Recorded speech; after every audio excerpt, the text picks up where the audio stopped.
मित्र गावातल्या तरुण पोरासाठी महाराज काहीतरी सांगून राहिले. पवन पाल महाराज, सांगा बरं महाराज यायले थोडस. कोण म्हणते हो तरुण मुलं गाव बिघडवतात?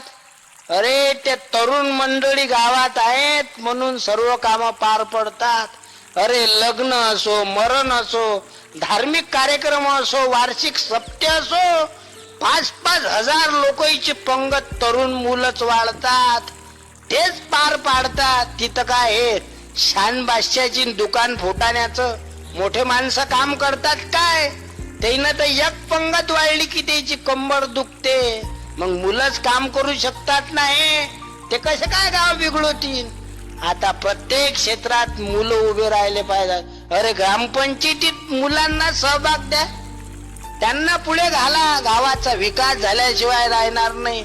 हे डोंगरे मांग घाला. अरे गावाचे गाव खलास केली येईना, दरवर्षी तो. अरे तरुण मुलं पुढे घाला आणि तुम्ही मार्गदर्शक बना. ऐकलं का तुम्ही ना? आता असंच झालं पाहिजे ना आपल्या गावामध्ये बी. लक्षात ठेवा. हो.